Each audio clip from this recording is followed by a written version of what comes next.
Hello, and welcome to the Community IT Innovators Technology Topics Podcast, where we discuss nonprofit technology, cybersecurity, tech project implementation, strategic planning, and nonprofit IT careers. Find us at communityit.com. Welcome, everyone, to the Community IT Innovators Technology Topics Podcast. So I'm Carolyn Woodard, the host, and I'm here today with our CEO, Johan Hammerstrom, who's going to tell us a little bit about some interesting new requirements for auditors. So Johan, would you like to introduce yourself? Yeah, thank you, Carolyn. My name's Johan Hammerstrom. I'm the CEO at Community IT. So one of the things that has been interesting lately is that the AICPA, the American Institute of Certified Public Accountants, they released a new statement on auditing standards, also known as an SAS. And so the statement on auditing standards number 145, which was released, I think around this time last year, expanded the scope of risk that auditors need to evaluate when they're conducting an audit. And so, and that scope extends to IT-related risk. So typically, auditors, when doing financial audits, which is something that all nonprofits organizations have to do, is go through an audit. Typically, they look for financial risks and they want to see and make sure that the organization has adequate financial controls in place, safeguarding the financial assets of the organization. And SAS 145 has expanded that scope to start to examine IT-related risks. I think largely because IT risks can lead to, there isn't much separation between IT risks and financial control risks, or in some ways, like IT risks are financial control risks because they're pretty significant impacts to suffering an IT-related incident. So increasingly, I think nonprofits are going to start having more requirements from their auditors to demonstrate that they have effective IT risk mitigation in place. So that's something that's been interesting to see. We're starting to get questions from clients who, having gone through their audit, are being asked to provide proof of, IT risk management, IT risk assessment, cybersecurity, and other IT controls that can help them mitigate their risk. So is this something that auditors who used to be mainly financial auditors are receiving their training as CPAs, and then they have information and knowledge that they can help the nonprofits understand what the new items are that they're going to include on their audit? Or is this something that nonprofits really have to look to their IT professionals to answer the questions that the auditors are asking? That I don't know the answer. Or do we know?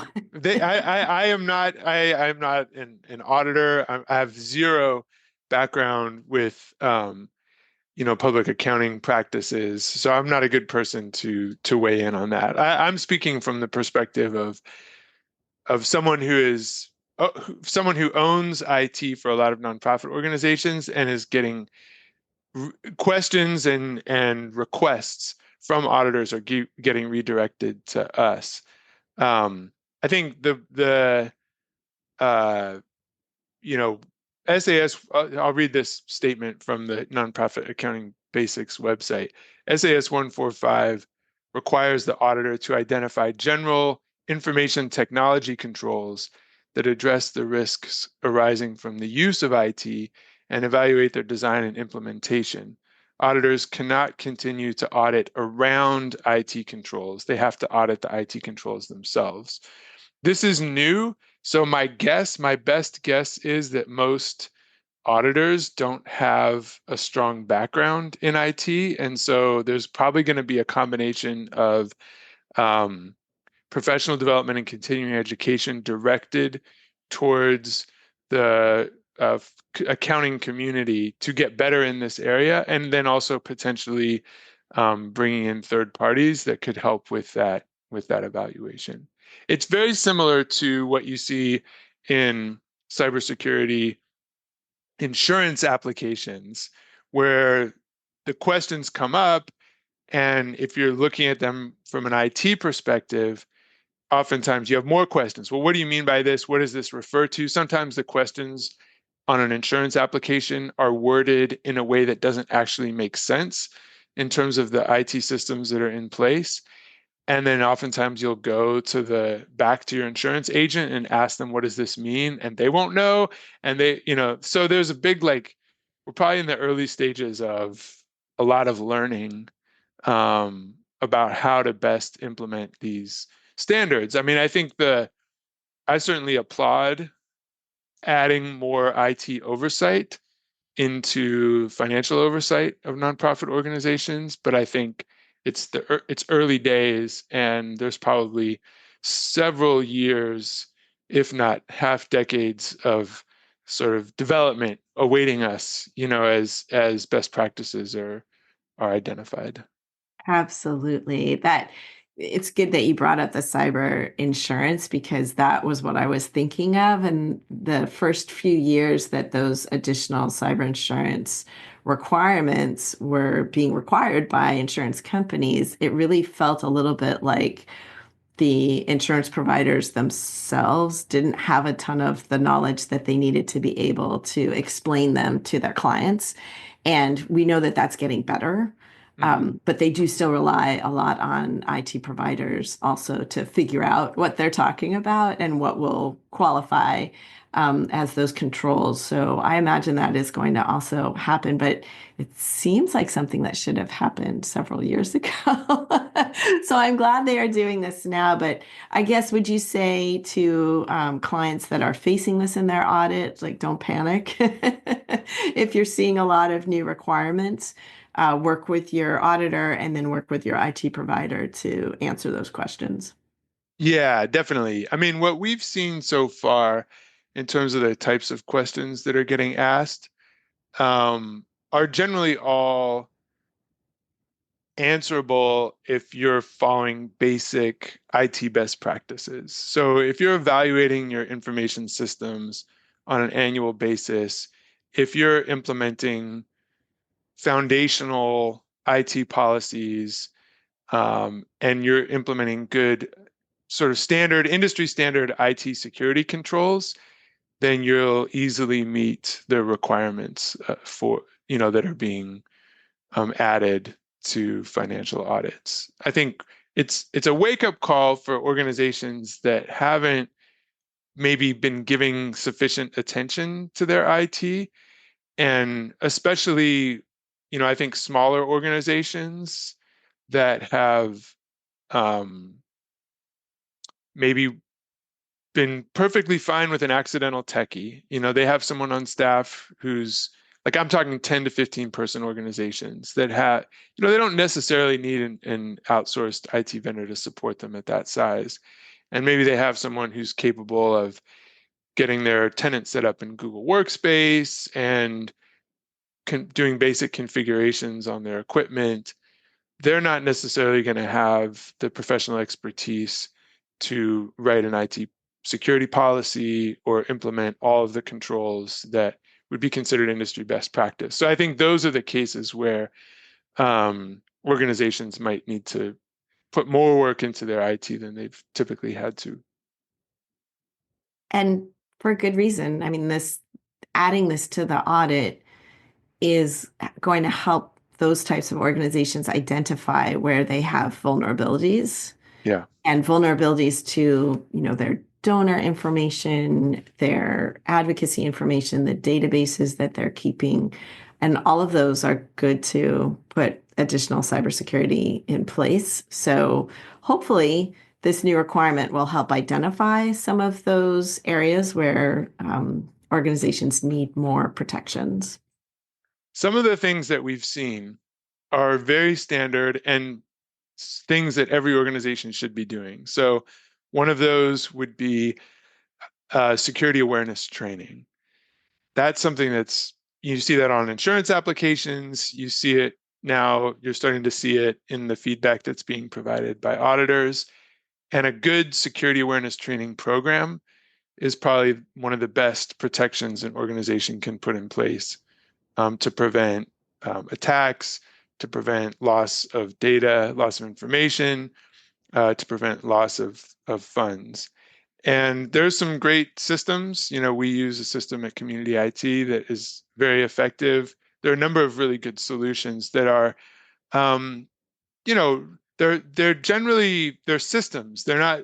You don't have to like put together a training program yourself. It's all kind of pre-built, and it's updated on a regular basis to keep up with the latest threats and attacks. And these security awareness training solutions aren't that expensive, and they're a really good thing to have in place. So that's one basic recommendation that's easy to implement.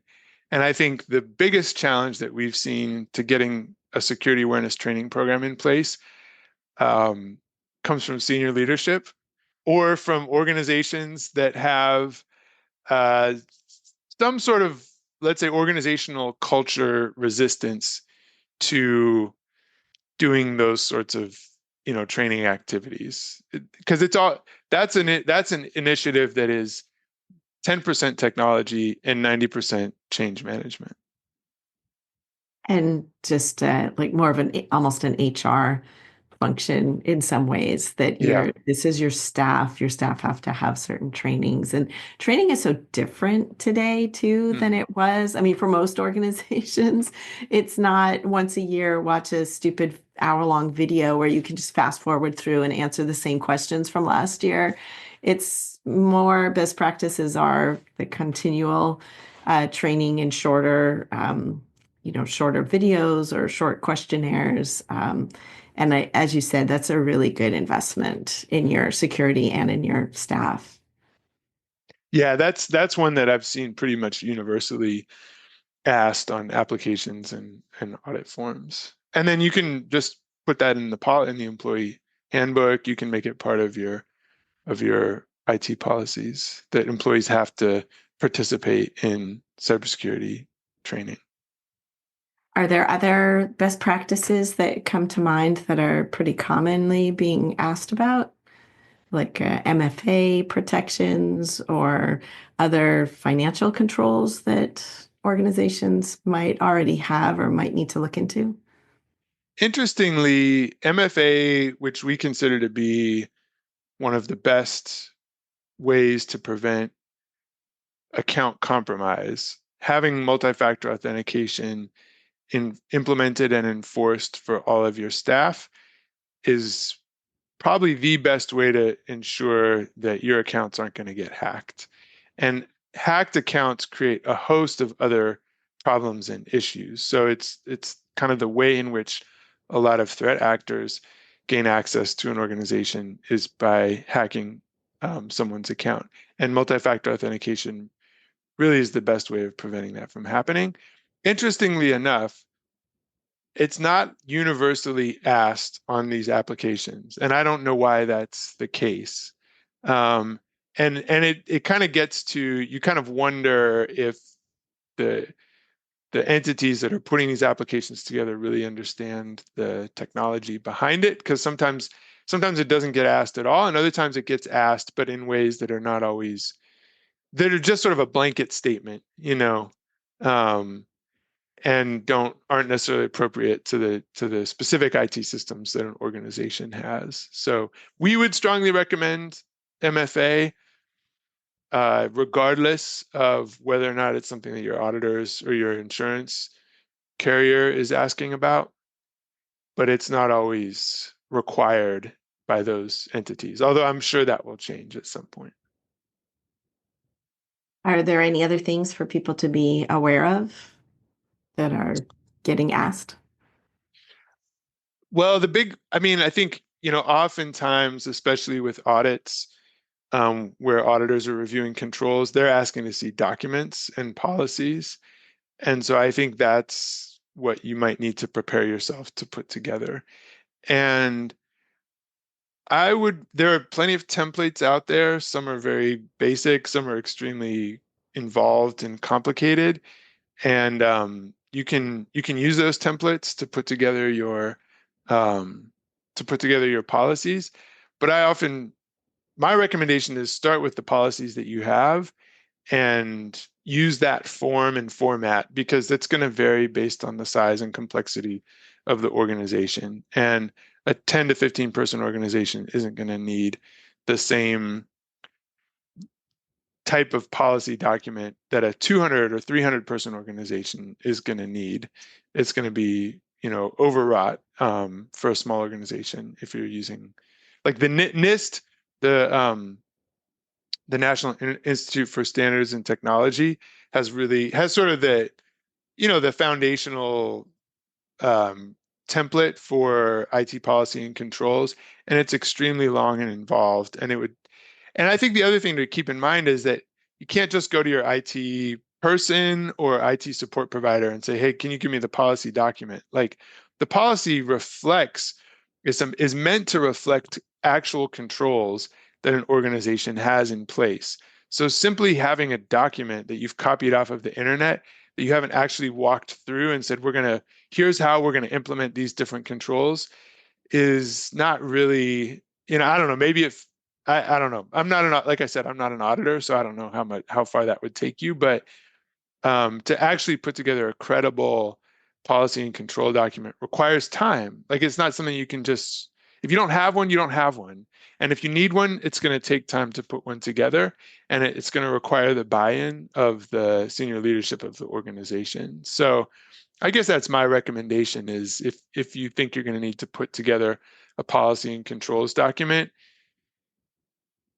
brace yourself for the work that's going to need to go, into doing that, because the document reflects the organizational work that's been done to implement the controls and the policies.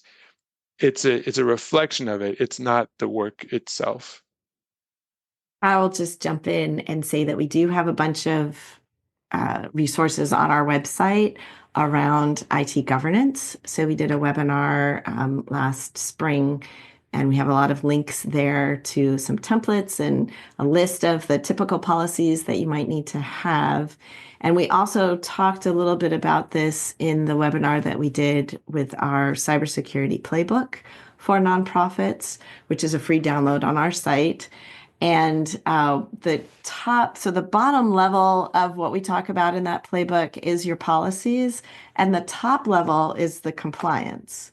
So it's not enough to have, like you said, just a document that somebody just took off the internet and didn't even really change, and that has like 85 points of something or other that we're planning to do. The top level that's owned by senior leadership is, are we complying with the policies that we have? So if you have a policy for offboarding staff, for example, when they're no longer employed by you, and part of that is, deleting those accounts that have access to your data and and could be compromised, as we were talking about, and you have that policy, but no one is checking, is that policy being followed? Are those accounts being deleted and retired? Then you just have a kind of worthless piece of paper. You're not actually doing those practices. So I like the way you put it, that even if your auditor or insurance isn't asking about those things specifically, so you might be able to squeak by with that document off of the internet, what are you doing to protect your organization is kind of a deeper philosophical question that you need to be talking about with the stakeholders at your organization.